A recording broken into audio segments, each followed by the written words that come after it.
What you all are seeing on screen right now is Victoria Keys. Yes, that same Victoria Keys that has been in use for the past couple of days. Yes, that one. I'm going to use this example to show you all the difference between misinformation and disinformation. Let's get into it. As all of you know, HDC's mandate is to provide low-cost housing to persons who otherwise would not be able to get a home. And Victoria Keys fell into that because according to the records, not how I feel, not my opinion, but according to the records, Victoria Keys was conceptualized back in 2005 with that mandate in mind. And as a result of that mandate, Victoria Keys was supposed to have 264 modest apartments for Trinidad and Tobago citizens under the HDC's mandate. At that time, Rowley was the Minister of Housing and Patrick Manning was the Prime Minister. The PNM lost the election in 2010, as all of you know, and sometime in 2011, under the People's Partnership, they decided to instruct HDC to enlarge the scope of Victoria Keys. So the cost of the entire project went from $250 million to $652 million when all was accounted for. And these modifications moved the housings from people who were low to middle income to the upper echelon, which is not what HDC was supposed to be about in the first place. But they were in government and they did it. Where are we in the story? The project was conceptualized in 2005. It was almost completed in 2010. Then the PNM lost the elections, the People's Partnership took over. They then modified the scope of the project that dragged it on from 2010 to 2015 when they lost the election, and the PNM reassumed office, now led by Dr. Rowley. But they had an issue. You had an HEC project that was supposed to cost $250 million taxpayers' dollars that ballooned to $652 million of taxpayers' dollars, which put these units out of the reach of what it was supposed to be for, low to middle income persons. So at that point in time, the decision was taken to put the units on the open market for anybody who can afford it to buy it, to recoup some of that money that shouldn't have been spent here in the first place. The units range from $1.4 million up to $4.5 million each. Here how that was broken down. You have 3 towers, each have a ground floor and a first floor with 48 units each. These were reserved for the rent-to-own program under HDC. So they still found a way to fit in something there. That is people who can't afford it outright, but they can rent-to-own going forward. The 206 units from floors 3 to 8 were the ones that were sold on the open market for between $1.4 and $4.5 million. They have 1 bedroom, 2 bedroom, and 3 bedroom units. And then finally, you have 10 units that were reserved for the state. Now, all of this was and is public knowledge. They didn't sell these things in secret. It was on TV, it was in the papers, it had a big sign down the road, everybody saw it and anybody could have purchased it. But this is where the disinformation comes in. Because out of nowhere, randomly, the UNC starts saying that Ralph Gonsalves and his wife and 3 children own 3 apartments in Victoria Keys.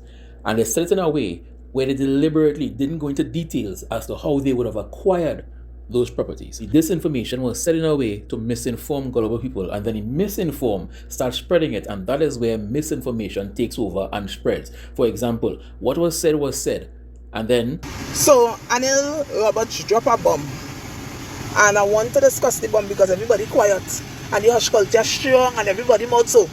You know me ain't hushing.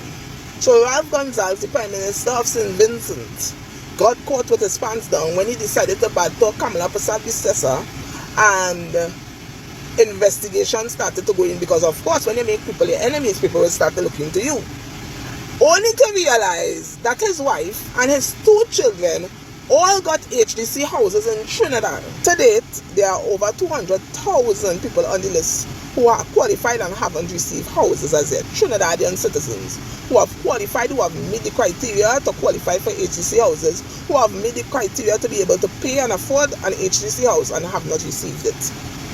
Yet, under the PNM government, so while your family and my family, right, suffering, and we on the list, me and Robert on the list 20-something years, and the St. Vincent Prime Minister, children, and a wife, each of them a house, 3 house. Tell me if that makes sense. The misinformed start galloping to the finish line thinking that they are informed, not knowing what they don't know. Meanwhile, a quick Google search will show you the evidence for at least one of those 3 apartments.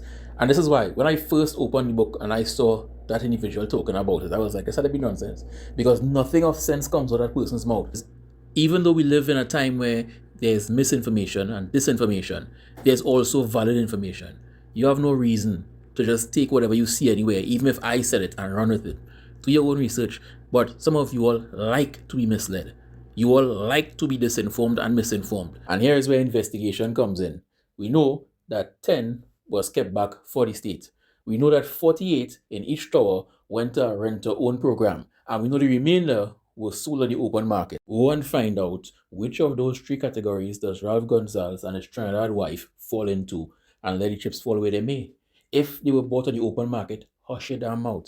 If it was part of the rent-to-own, which, as I know, Ralph Gonsalves' wife is a Trinidad and Tobago citizen, and HTC is for citizens of the country. If they fall into that category, again, hush them out. But if they got one of the 10 that was supposed to be for state purposes, then all of us should be making noise. But if it doesn't fall into that category, then we are just making noise for making noise sake. But you know why this distraction suddenly popped up?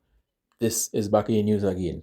And that's why I keep telling many persons, Trinidad and Tobago doesn't like good governance. And this goes on both sides. They don't like good governance. They like governance of their choice. Because if you all liked good governance, people who were involved in this fiasco would have never seen the inside of the Red House ever in life again. They couldn't even sit on at all. The then Minister of Agriculture in Japan had to step down because he said he doesn't buy rice as a Minister of Agriculture. And the people in Japan was like, so you're clowning us then? It's clowning you on then. The price of rice sky high. And you just saying you don't buy rice as a minister, now you had to go, bro, had to resign. Meanwhile in TNT, where we claim to want good governance, a $440 million scandal, and it's just business as usual.